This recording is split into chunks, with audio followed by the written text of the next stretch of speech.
Shalom. First and foremost, I want to give all praises to the Heavenly Father, Yahweh, Bahasham, Yahweh Shai, Bahasham, Rachahakwadash. Double honors to the apostles, the bishops, and the elders at Great Millstone who rule well. And as always, we give peace and salutations unto the elect. Now, we know the scriptures say Esau is the end of the world.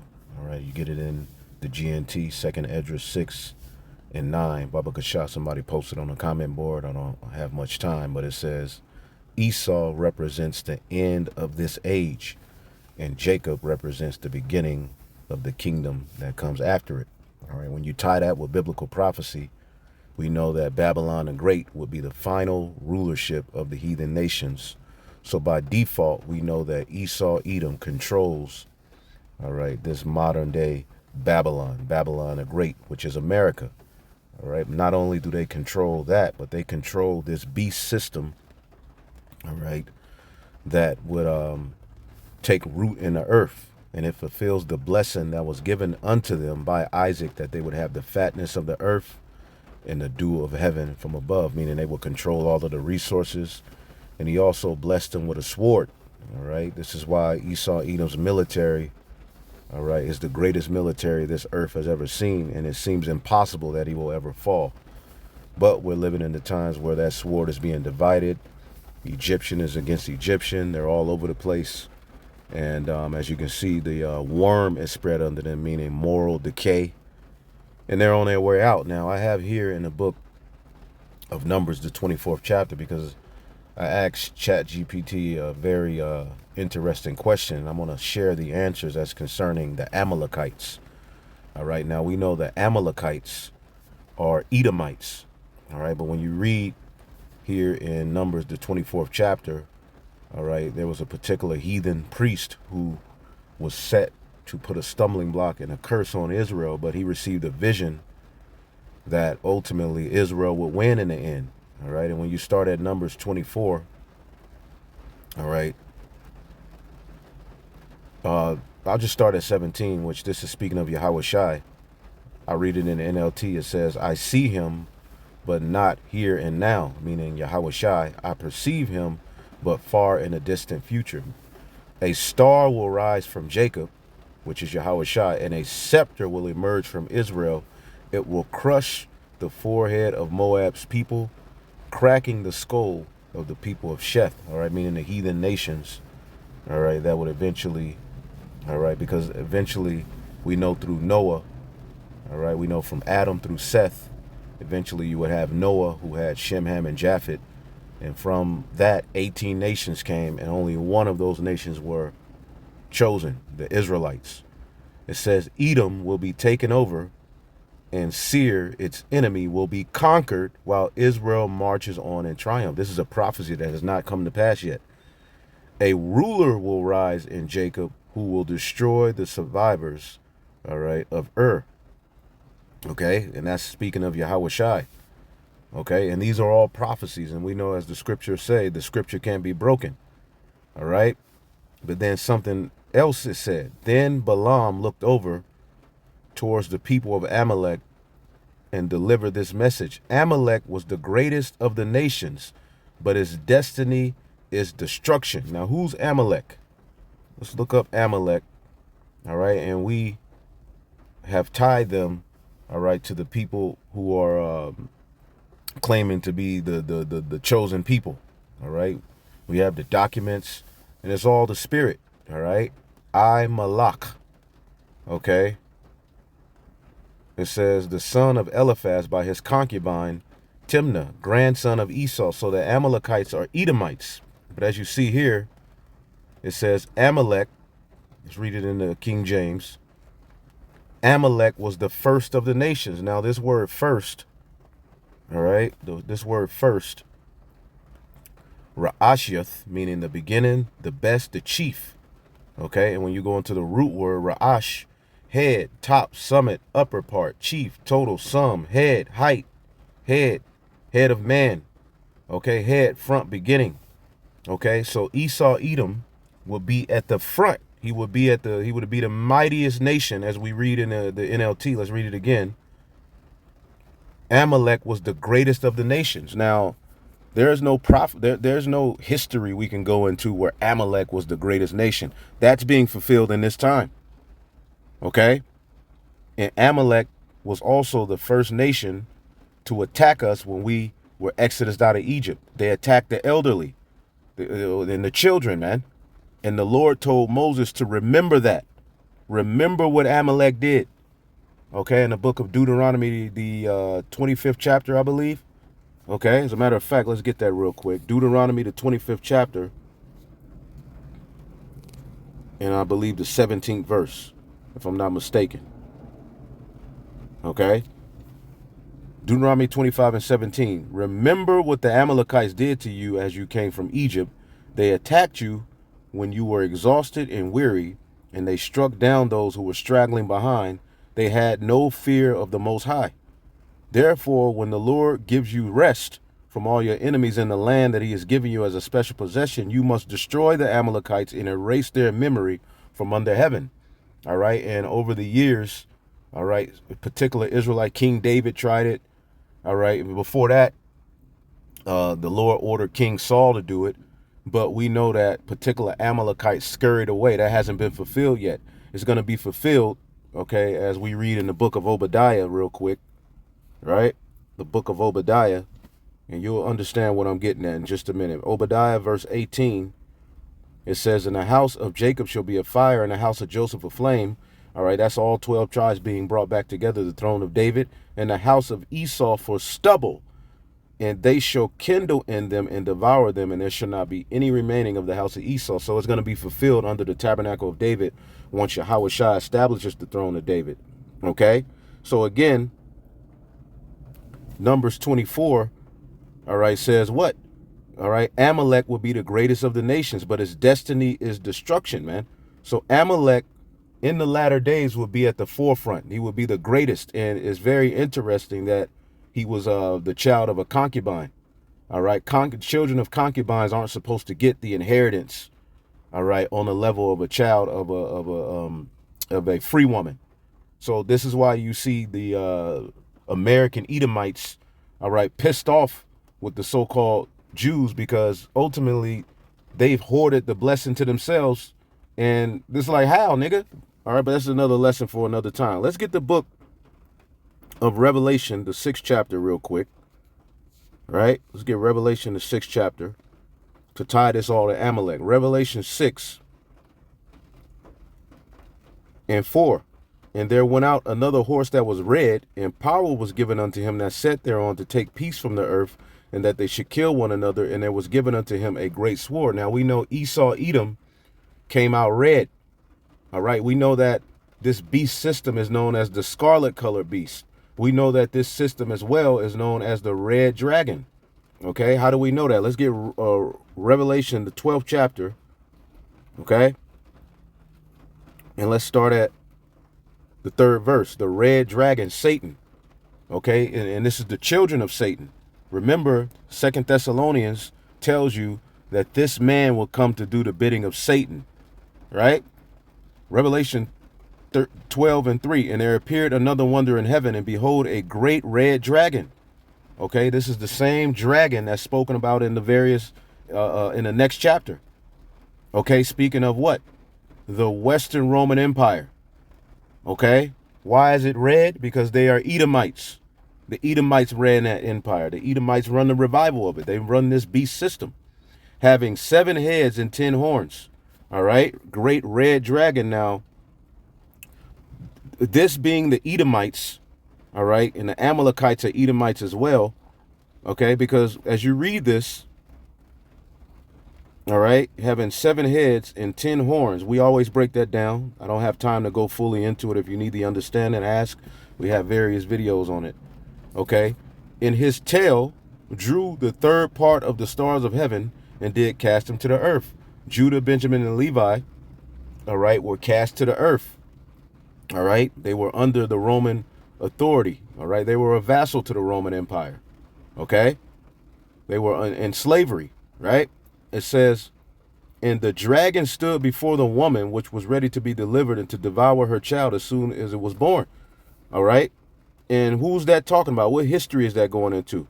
Okay, you can go to the book of Matthew, the 2nd chapter. That's speaking of King Herod.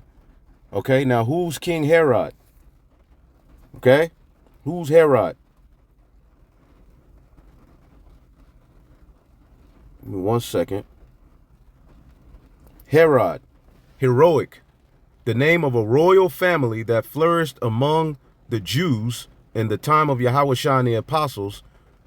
All right, Herod the Great was son of Antipater the Idumean. Okay, and I typed in, was Antipater an Edomite? Yes, Antipater, the father of Herod, was an Edomite. All right, in particular, they were Amalekites. All right, when you go into it. All right, so as you can keep reading that.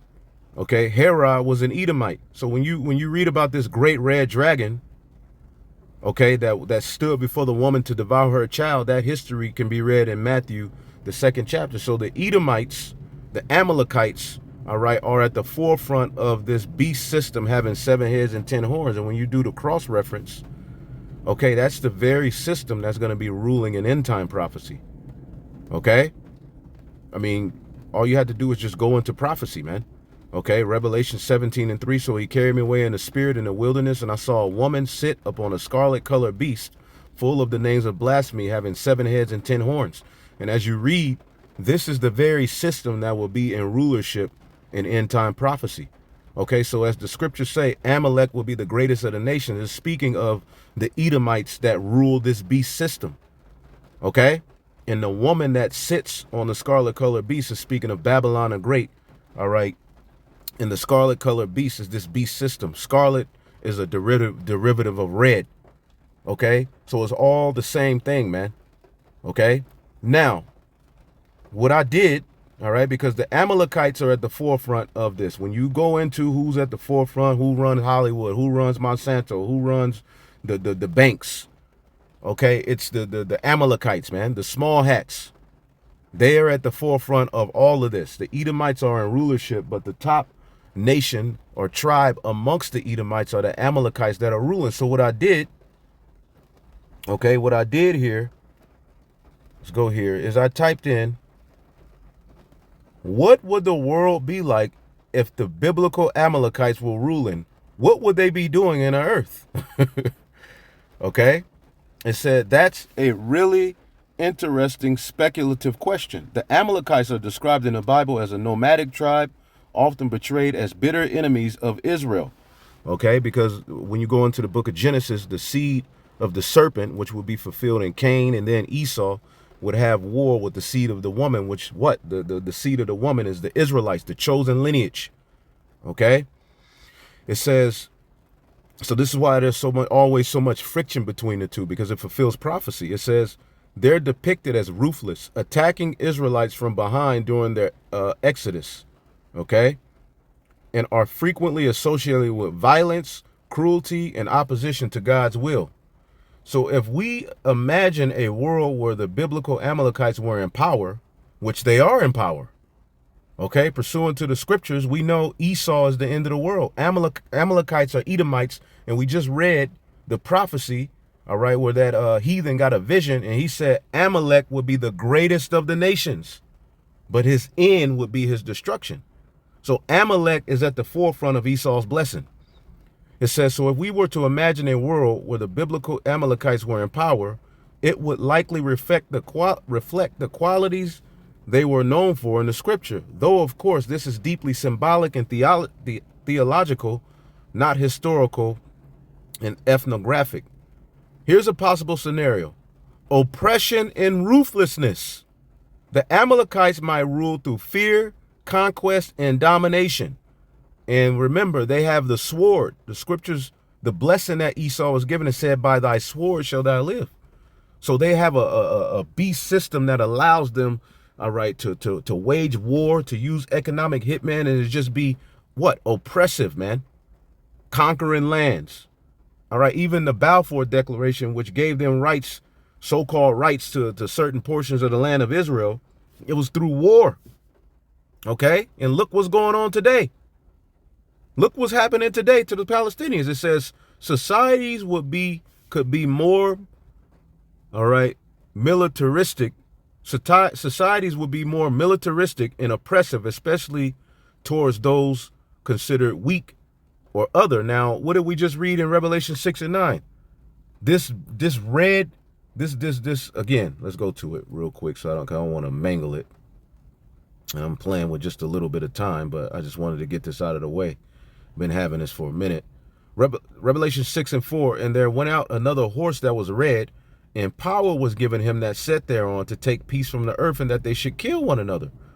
There was slaughter everywhere. It says, look, in the NLT, there appeared another horse. Horse represents power, and its rider, the Edomites, was given a mighty sword and authority to take peace from the earth, and there was war and slaughter everywhere. Look at the earth.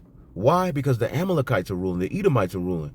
It says war-driven economy and culture. A constant state of war or conflict could be the norm. Look at look at the world around you. Everything is war, everything is scandals, everything is just complete madness. Their culture might glorify raiding, looting, and the destruction of rival groups. Even using propaganda to make people out to be against them, and then justifying putting the sword to them, man. Demonizing them. More moral reversal. If they oppose God values, they might promote ideologies contrary to justice, mercy, and humility. You see that? The scriptures say, he that standeth for righteousness and turn from evil maketh himself a prey, because the morals have been reversed under Esau's rulership, man. Moral decay, decadence. Okay, which that happened in the ancient Western Roman Empire before it fell. Compassion or vulnerability could be considered a weakness, man. Okay, and when you get the book of Romans, the first chapter, Jake got into that mindset when they were in the Roman Empire, right? What were they doing? Okay, Romans 1 and 28, even as they did not like to retain God in their knowledge, God gave them over to a reprobate mind to do the things which are not convenient, being filled with all unrighteousness, fornication, wickedness, covetousness, maliciousness, full of envy, murder, debate, deceit, malignity, whispers, backbiters, haters of God, despisers, despiteful, proud, boasters, inventors of evil things. All right, disobedient to parents. This came from what? Being mingled among the heathen, and at this point they were in the Roman Empire. Without understanding, covenant breakers, without natural affection. Okay, heartless, as it says in the NLT, implacable, unmerciful. See that? That's the culture that Esau, Edom breeds, man. And our people have gotten into it and have now cultivated themselves and their children with these ideologies and this mindset. But all of the people, okay, this is the richest country in the world, so-called, but everybody's mind is set on self-destruct. Okay, waging war with one another, scandals, using social media to make the another person look bad. Okay, lies. Okay, people, the women selling their bodies on OnlyFans for monetary gain. It's just a moral reverse. Compassion or vulnerability will be considered a weakness. Okay, exactly. People are ran over, man, used and abused. It says hostility towards spiritual principles. Since the Amalekites are portrayed as being enemies of Israel and God's covenant, a world under the Amalekite rule might suppress spiritual and moral traditions rooted in Abrahamic faiths. Okay, and they wage war against the Israelites. They wage war against the Ishmaelites, right? Which the two are different, but as you can see, the Abrahamic faith, the children of Ishmael, okay, come from Abraham, okay, and Esau, Edom, hates God. He hates people who stand for God. All right, religious persecution might be common. Okay, it says short-term gain over long-term good. The Amalekites' raid and pillage style might translate into a global system focused on immediate gain with no thought for sustainability, justice, or common good. This is the world we live in. See that? This is the world we live in. Okay. And I forgot I had this as well. I forget what I typed in, but it says weaponized technology and surveillance. The Amalekite mentality wouldn't just conquer lands, it would invade minds.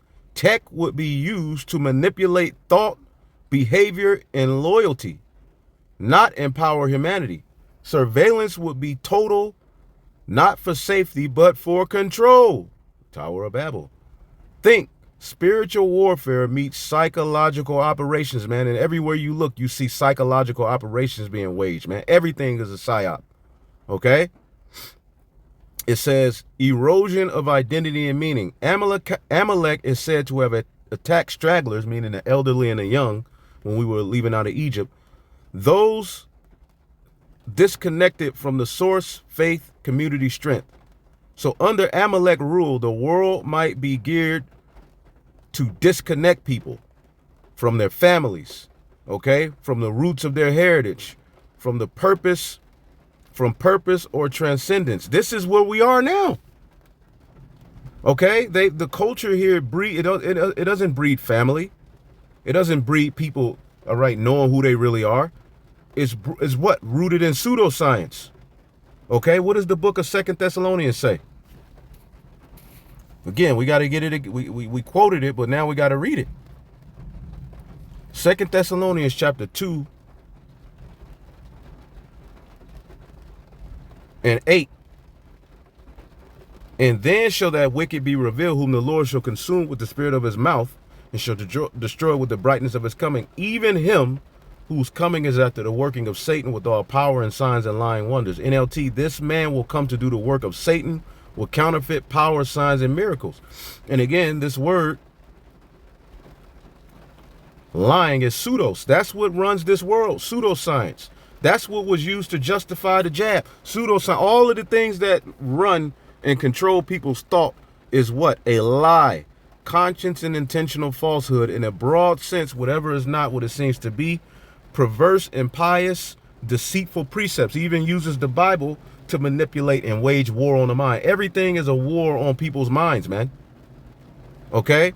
Everything from fragmented culture, faith, gender, tradition, okay? Not out of liberation, but disintegration to destroy people, man. Okay? The woke culture, the they, them, okay? He's pretty much just a complete demon, man. Okay? It says perpetual war or crisis. Amalek didn't just attack, all right? They ambushed when people were tired. Okay? They wear people out and then they attack. A modern Amalekite regime might create endless wars, fear, distractions, or societal fatigue to keep people too weak or distracted to resist. Okay? They put all kind of mess in the food and the waters. Okay, they give you free access to PORN. This weakens nations. Okay? This dumbs nations down. Fluoride in the water. Just like it was lead in the water in Rome. Okay? All kind of entertainment that wages war against the mind. Okay? Bread and circuses. It says crisis wouldn't be solved. They'd be manufactured or prolonged to maintain control. And you're seeing all of these things happen now, man. So in conclusion, who's ruling the world? Okay? The Amalekites are ruling the world, man. Okay? And again, go back to Numbers 24. In his vision, he said Amalek was the greatest of the nations. Okay? So Laki, I had to pause it real quick. But again, as he sees this vision of Yahweh Shai taking down Edom, okay, he immediately brings up Amalek being the greatest of the nations. But its destiny is destruction, man. So Amalek controls the world right now. Okay? Amalek is the chief of the nations right now. And we just asked ChatGPT, what would the world be like if Amalek ruled? And it ties into everything we're looking at to a T. how they would use technology, how they would wage wars, how they would use psychological operations to destroy the mind, how the culture will be immoral and godless. You see that? So, look, we got the truth, brother, and we have nothing to be ashamed of, man. As this world is getting ready to try to make us look crazy, look at this world. Look at these people. This is a sick world, man. Where you have a guy like this who's going to be the vice president, right? But when you go into this dude's history, hold up. When you go into his history, right? Hold on, let's play this. Sharon Duffing at the Minnesota State Capitol. It is Friday, April 4th, 2025, and I'm here to double check on what everybody's been talking about on social media, is this plaque in honor of our governor, Tim Walz, and it is from people that are supportive of his efforts, and there it is. Baphomet, right. Satan. It's the children of Satan. Right here in the East Hall, lower level. And it reads, the Democratic Coalition of Satan Worshippers thanks Governor Tim Walz for not standing in the way of spreading Satanism in the state capitol building. Satan has a special place for you. And that's what it says. Yeah, Tim Walz, but look at what type of shit he's into. All right, we got the article to prove it. All right, Tim Walz, a local resident of West Point, Nebraska, was rushed to the West Point General Hospital last night after reportedly over-ingesting horse semen. Okay? And you can keep reading, you can look up the article for yourself, but this nigga was going to be the vice president.